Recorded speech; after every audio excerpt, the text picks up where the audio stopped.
Topic of hidden information in 2-die-20 system.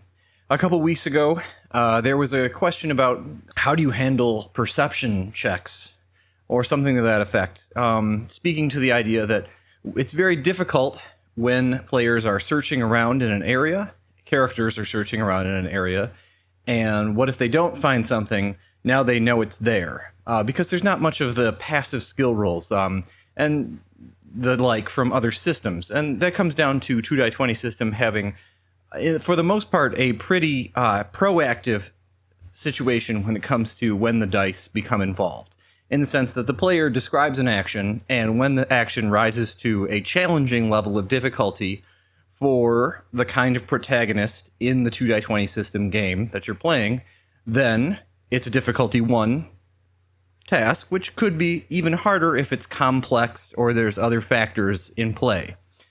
And routine things that don't rise to the level of difficult for Star Trek bridge officer characters that are hyper competent.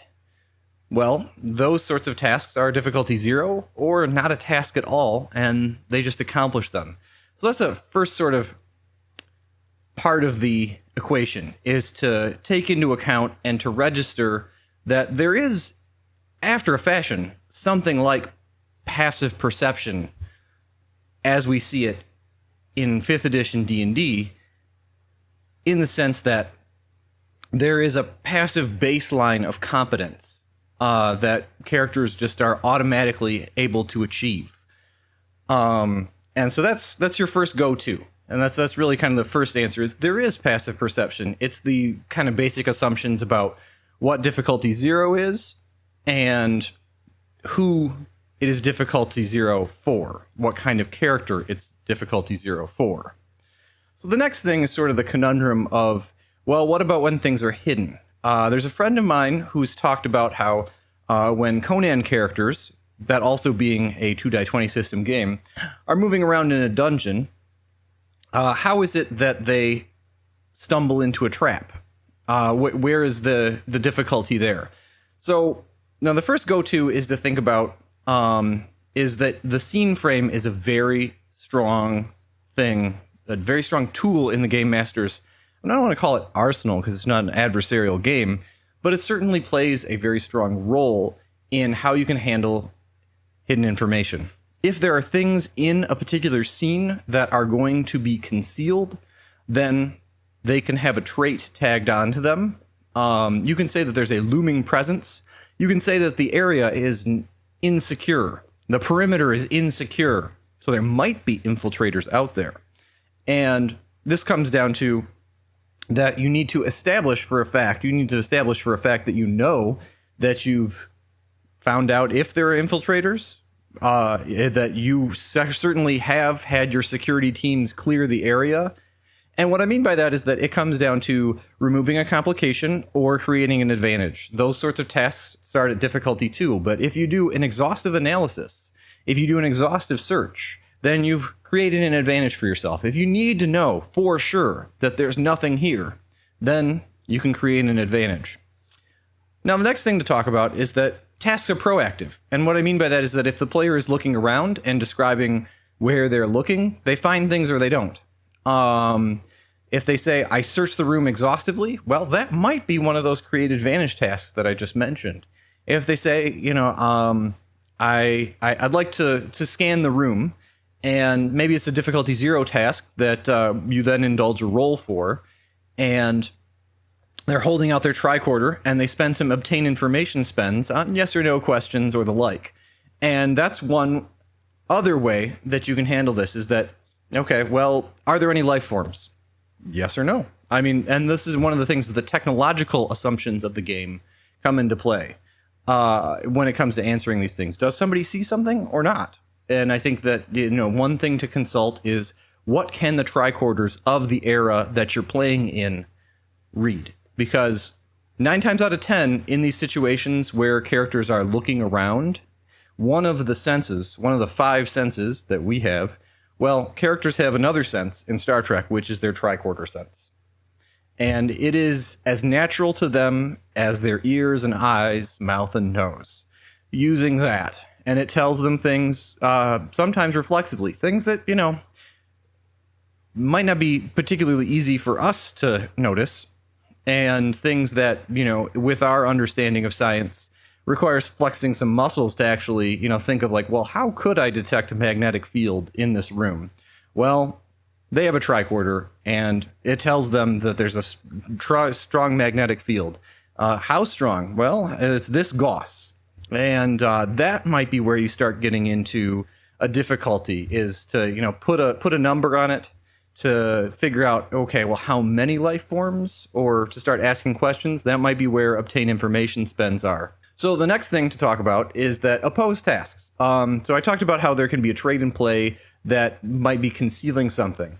And this is one of the places where I think that my friend with the 2-20 Conan question, one of my answers for him is that the environment itself can become sort of like a personified entity.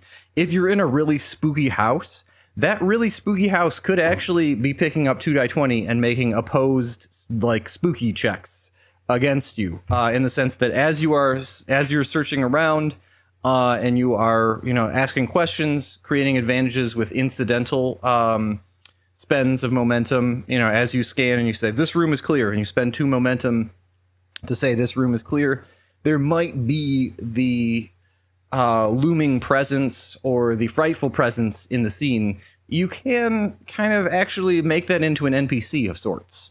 That's a bit of an unorthodox thing, but if you imagine that there was a trap maker in that Conan dungeon. Now, of course, there aren't dungeons full of death traps in Star Trek's genre.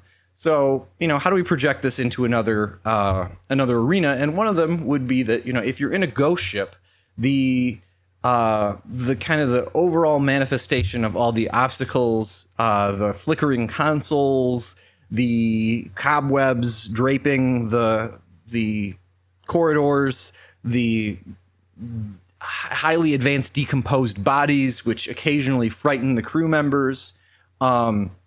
This can come down to something like a presence, which, at some point the players might confront.